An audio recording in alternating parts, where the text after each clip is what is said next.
चलिए समझते हैं अगला लेक्चर जो हम सेमीकंडक्टर डिवाइसेस का पढ़ रहे थे। इम्पोर्टेंट लाइंस हैं जो हम बता रहे हैं, उसको आप नोट करते जाइए। महत्वपूर्ण लाइन है, ठीक है, उसको आप नोट करते जाइए।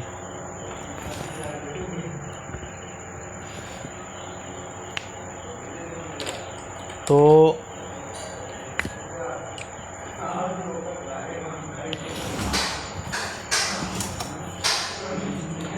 सॉलिड के केस में क्या होता है,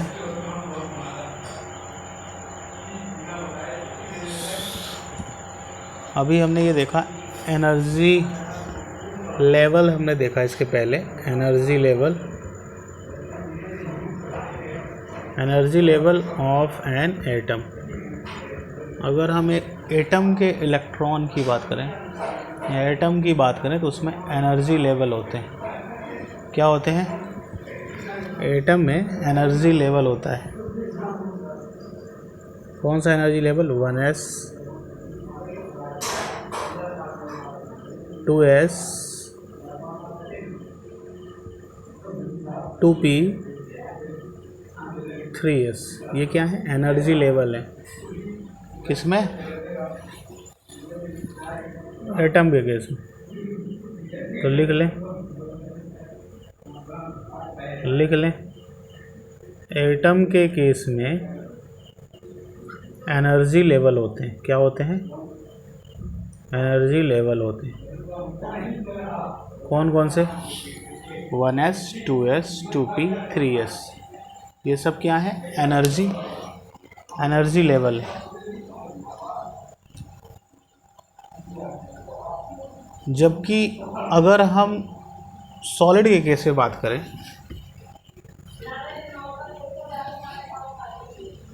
तो एटम के केस में क्या था? ये 1s 2s, ये 2p, ये 3s। ये क्या है? एनर्जी लेवल है। तो in case of atom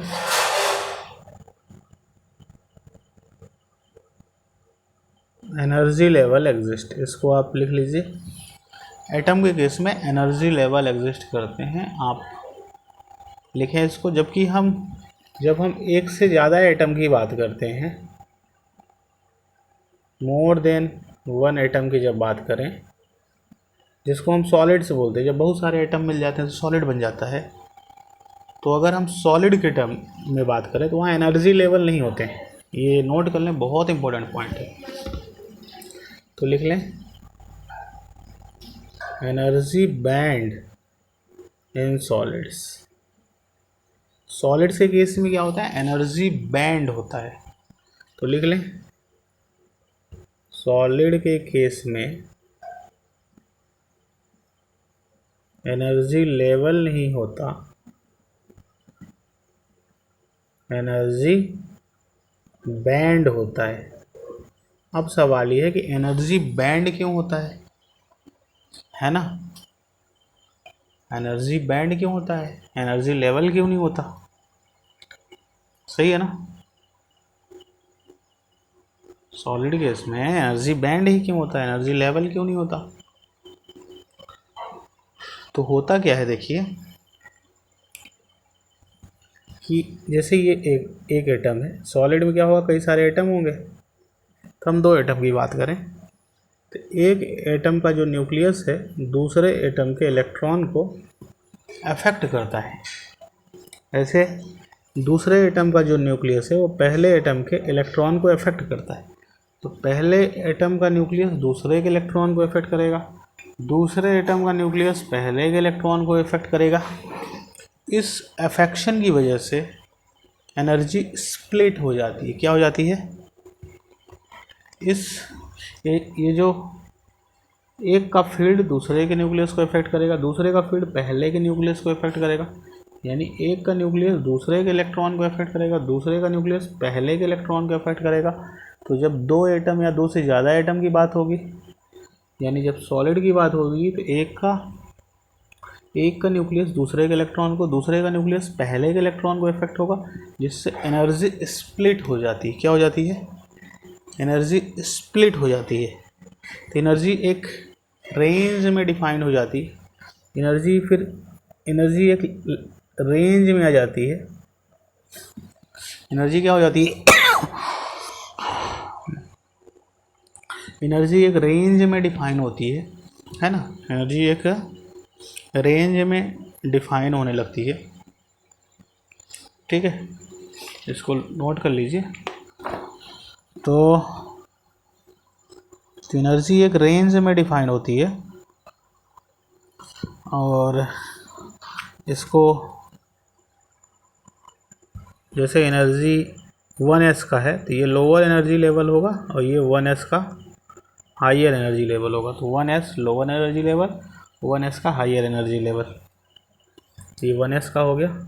energy एक रेंज में स्प्लिट हो जाती है और नीचे ये एक रेंज बन गया, जबकि वहाँ पे क्या होता था एटम में, वहाँ पे स्प्लिट नहीं होती थी एनर्जी।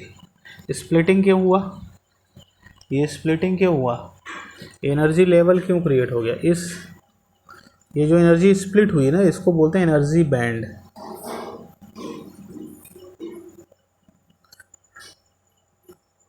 ये जो एनर्जी स्प्लिट हुई है ना, क्यों स्प्लिट हुई, क्योंकि जब हम एक से ज़्यादा एटम की बात करेंगे, सॉलिड की बात करेंगे, तो एक एटम का न्यूक्लियस दूसरे के इलेक्ट्रॉन को या दूसरे का न्यूक्लियस पहले के इलेक्ट्रॉन को अफेक्ट करता है, तो ये एनर्जी क्या हो जाती है, एनर्जी जो है स्प्लिट हो जाती है। एनर्जी एक गैप में क्या हो जाती है, स्प्लिट हो जाती है। तो एनर्जी जब स्प्लिट हो जाएगी बेटा, तो ये जो क्रिएट हो गया ना, इसी को बोल देते हैं एनर्जी बैंड। ये क्या कहलाएगा, एनर्जी बैंड, ठीक है। और ये एनर्जी बैंड का ये लोअर एनर्जी लेवल है और ये 1s का, ये जो बैंड बना ये 1s का। तो नीचे वाले को लोअर एनर्जी लेवल, ऊपर वाले को हायर एनर्जी लेवल बोलेंगे, ऐसे। तो ये मतलब एनर्जी इस लोअर एनर्जी, यहाँ 1s की जो एनर्जी होगी, 1s ऑर्बिटल की जो एनर्जी होगी वो यहाँ से लेके यहाँ तक वेरी कर सकती है। और एनर्जी स्प्लिट क्यों हुई, क्योंकि जब हम एक से ज़्यादा एटम की बात करते हैं, सॉलिड की बात करते हैं, तो वहाँ बहुत सारे एटम होते हैं। तो एक एटम का न्यूक्लियस दूसरे के इलेक्ट्रॉन को या दूसरे का न्यूक्लियस पहले के इलेक्ट्रॉन को इफेक्ट करता है। इस इफेक्शन की वजह से, ये जो इफेक्ट कर रहे हैं उसकी वजह से ये एनर्जी लेवल क्रिएट हो जाते हैं। अरे मतलब एनर्जी स्प्लिट हो जाती है, एनर्जी स्प्लिट हो जाती है। इस स्प्लिटिंग की वजह से ये बैंड क्रिएट हो जाता है, जिसे हम एनर्जी बैंड कहते हैं। नीचे वाले को लोअर एनर्जी लेवल, ऊपर वाले को हायर एनर्जी लेवल बोलते हैं। तो 1s का ये lower energy level, higher energy level. ऐसे ही यहाँ पे 2s का, ये 2s का लोअर एनर्जी लेवल, तो ये एनर्जी लेवल 2s का लोअर एनर्जी लेवल और ये एनर्जी हो गया 2s का हायर एनर्जी लेवल। तो एनर्जी स्प्लिट हो गई है वो इफेक्शन की वजह से। तो और ये जो स्प्लिटिंग हुई, इसको हम बोलते हैं एनर्जी बैंड। इसको क्या बोलते हैं, एनर्जी बैंड। इसको भी ध्यान रखिए, ठीक है। और इसका क्या रीज़न होता है, नेबरिंग एटम का नेबरिंग न्यूक्लियर साइड में, ये इधर का जो एटम है दूसरे के न्यूक्लियस को इफेक्ट करता है, उधर का न्यूक्लियस पहले के एटम को इफेक्ट करता है, ठीक है। और एटम में न्यूक्लियस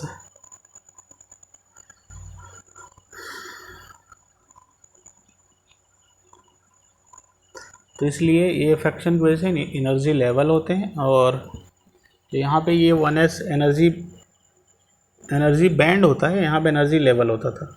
ये एटम के केस में ये 1s का एनर्जी लेवल था, ये 2s का एनर्जी लेवल, ये फिर 2p का एनर्जी लेवल, ये 3s का एनर्जी लेवल, ठीक है ना। और ये स्प्लिट हो गई एनर्जी, तो एनर्जी बैंड कहलाएगा, ठीक है।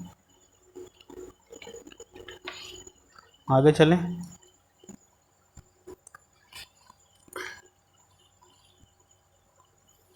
तो सॉलिड केस में energy level exist energy band exist करते हैं। तो स्प्लिटिंग होती है, एक एटम का न्यूक्लियस दूसरे के एटम के इलेक्ट्रॉन को अफेक्ट करता है, ठीक है, दूसरे का पहले के इलेक्ट्रॉन को अफेक्ट करता है, जिसकी वजह से एनर्जी स्प्लिट हो जाती है, ठीक है। एक और नोट कर लीजिए, एक शब्द होता है रेक्टिफायर। रेक्टिफायर क्या है? जो एसी को, एसी यानी अल्टरनेटिंग करंट जो है, ये अल्टरनेटिंग करंट है ना। अल्टरनेटिंग करंट क्या होती है? जिसका डायरेक्शन चेंज होता है, ऐसी करंट जिसका डायरेक्शन चेंज हो, कुछ समय के लिए वो पॉजिटिव साइकिल में हो तो कुछ में नेगेटिव साइकिल में हो, तो ऐसी करंट जो अपना रेगुलर इंटरवल ऑफ टाइम में अपना डायरेक्शन चेंज करे, ऐसी करंट को अल्टरनेटिंग करंट कहते हैं। तो जो रेक्टिफायर होता है वो एसी को डीसी में कन्वर्ट कर देता है। जैसे चार्जर है, हमारे घरों में जो करंट आ रही है ना, वो अल्टरनेटिंग करंट है। तो चार्जर क्या कर, उसको, उसका जो डायरेक्शन है वो चेंज होता रहता है, वो ऐसे साइनोसोडल होती है। ये साइन का ग्राफ होता है, साइन फंक्शन आप पढ़े हैं ना, y is equal to sine x. तो साइन एक्स का ग्राफ कुछ ऐसा होता है, ऐसा, ठीक है। तो साइन एक्स फंक्शन का ग्राफ कुछ ऐसा होता है। तो इसका डायरेक्शन लगातार चेंज हो रहा है, देखिए प्लस माइनस प्लस माइनस। तो ये कौन सी करंट है? ये अगर मान लीजिए करंट है, करंट का वेरिएशन ले रहे हैं, करंट मान लीजिए ऐसे वेरी कर रही है, जो हम करंट ले रहे हैं मान लीजिए ऐसे वेरी कर रही है। करंट की इक्वेशन होती है I equal to y naught sine omega t. तो क्योंकि यहाँ पे साइन फंक्शन लगा है ना साइन फंक्शन, इसलिए करंट साइन की तरफ वेरी करेगी। यहाँ पे साइन फंक्शन लगा है, तो जो करंट है वो जिस तरह साइन का ग्राफ वेरी करता है, वैसे ही करंट वेरी करेगी, ठीक है। तो ये पॉजिटिव हाफ साइकिल में है, negative half cycle, positive negative. तो करंट जो हो गई अल्टरनेटिंग हो गई। जब करंट की डायरेक्शन बदलती है तो उसको बोलते हैं अल्टरनेटिंग। ये पॉजिटिव है, नेगेटिव है, पॉजिटिव नेगेटिव, तो डायरेक्शन बदल रही है, इसलिए अल्टरनेटिंग करंट है।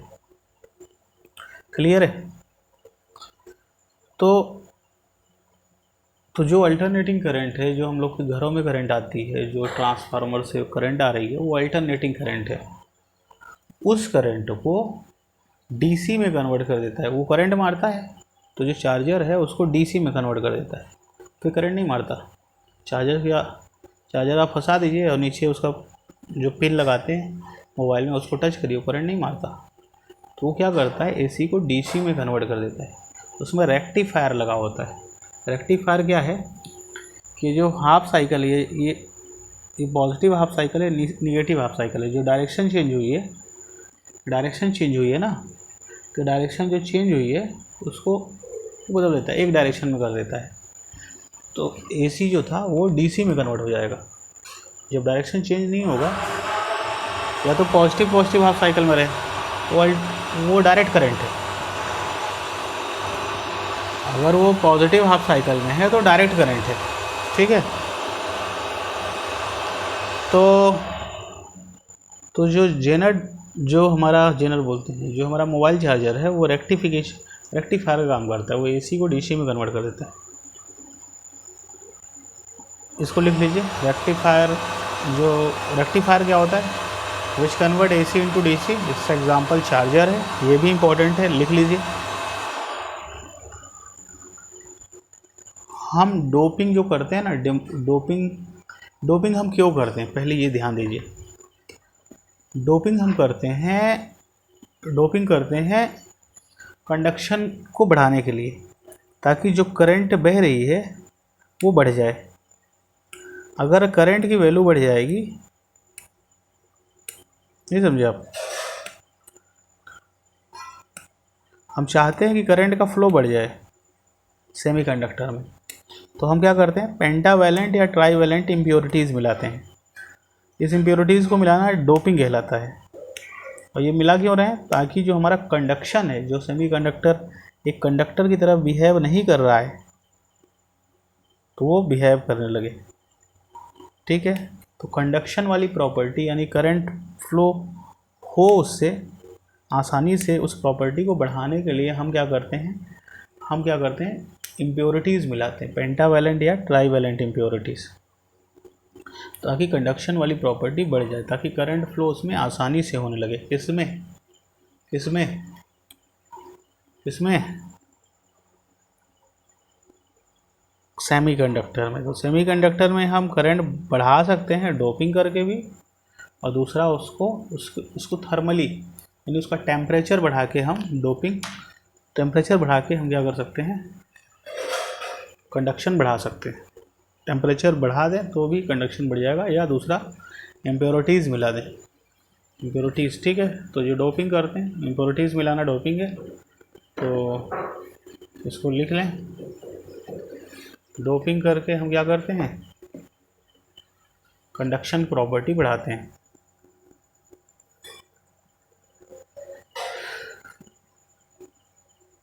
जेनर डायोड एक होता है, वो रिवर्स बायस में काम करता है। बायसिंग क्या होता है, जो डायोड है, जो पीएन जंक्शन डायोड है, पी टाइप और एन टाइप सेमीकंडक्टर से जब मिलाए तो जो जंक्शन बना, ये पीएन जंक्शन कहलाएगा।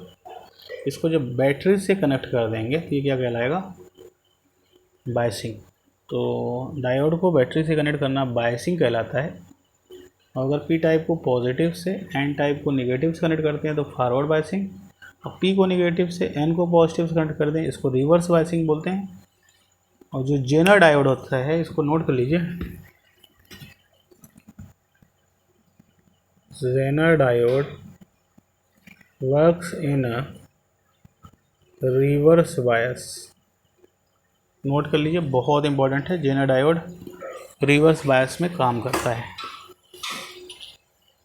ट्रांजिस्टर जो है, ट्रांजिस्टर और नोट करिए, transistor act as a amplifier. जो ट्रांजिस्टर होता है वो एक एम्पलीफायर का काम करता है। एम्पलीफायर मतलब जो लेस एम्पलीट्यूड का है उसका एम्पलीट्यूड बढ़ा देता है। जैसे गाँव में लगाते हैं एम्पलीफायर, ले आते हैं, तो क्या करता है, आवाज़ को, साउंड को बढ़ा देता है। तो एम्पलीट्यूड को बढ़ा देता है।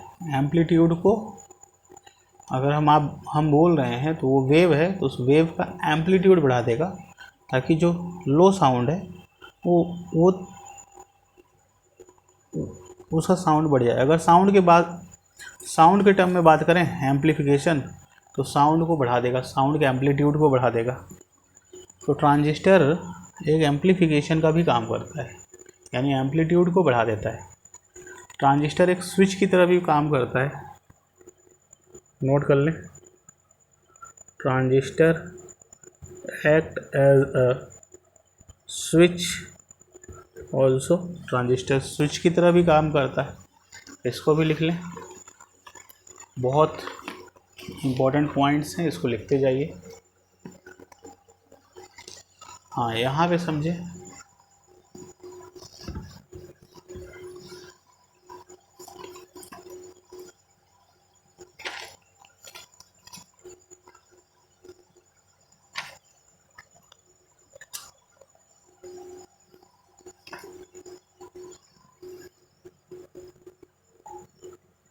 ये जो सिग्नल है ना, ये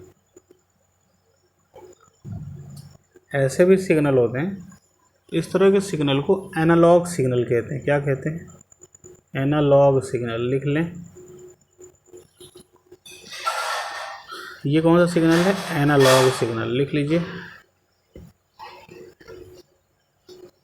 और इस तरह का जो सिग्नल होता है, इस तरह का, ये ऐसे आया, फिर ये ऐसे, ये कौन सा सिग्नल है, ये देखिए, ये 1 है और ये 0, 1 और 0 के बीच में ही काम करता है, 1 और 0 इस, ठीक है। डिजिटल सिग्नल का जो इनपुट होता है 0 या 1 ही होता है। तो ये क्या है, ये सिग्नल है डिजिटल सिग्नल, लिख लीजिए। ये सिग्नल कैसा है, डिजिटल, 0 और 1 ही इसका इनपुट होता है डिजिटल सिग्नल का, ठीक है।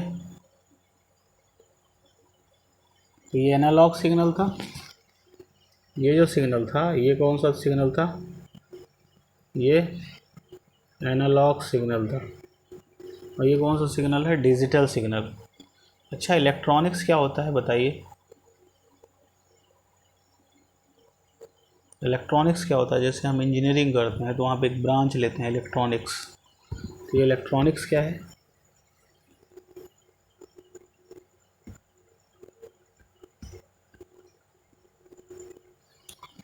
इलेक्ट्रॉन को कंट्रोल करने का जो एक कला है, जो आर्ट है, उसको हम इलेक्ट्रॉनिक्स कहते हैं। क्या? इलेक्ट्रॉन के मोशन को कंट्रोल करने की जो कला है,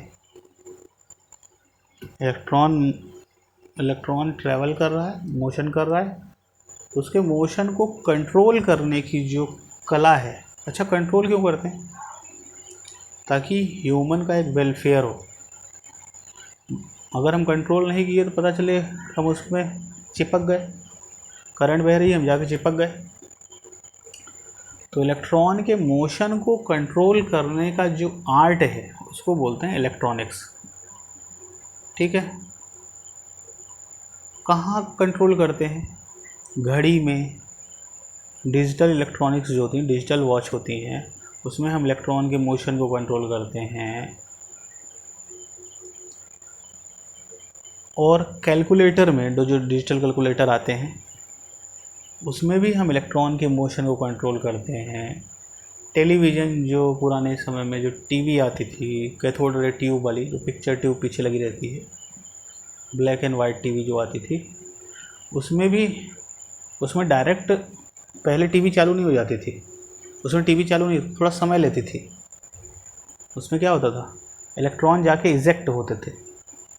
क्या होते थे? इलेक्ट्रॉन इजेक्ट होते थे।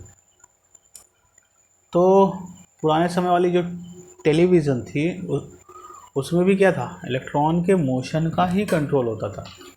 इलेक्ट्रॉन के मोशन का क्या होता है, कंट्रोल होता है। तो वो भी क्या था, वो भी क्या है, वो भी इलेक्ट्रॉनिक्स के अंदर ही आएगा। उसमें भी इलेक्ट्रॉन का मोशन कंट्रोल करते हैं। तो घड़ी में, और कहाँ में, कैलकुलेटर में,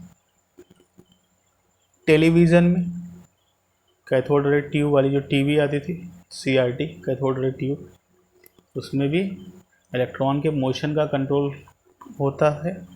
ये सब चीज़ें इलेक्ट्रॉनिक्स के अंदर आती हैं, घड़ी, कैलकुलेटर, है ना, डिजिटल इलेक्ट्रॉनिक्स।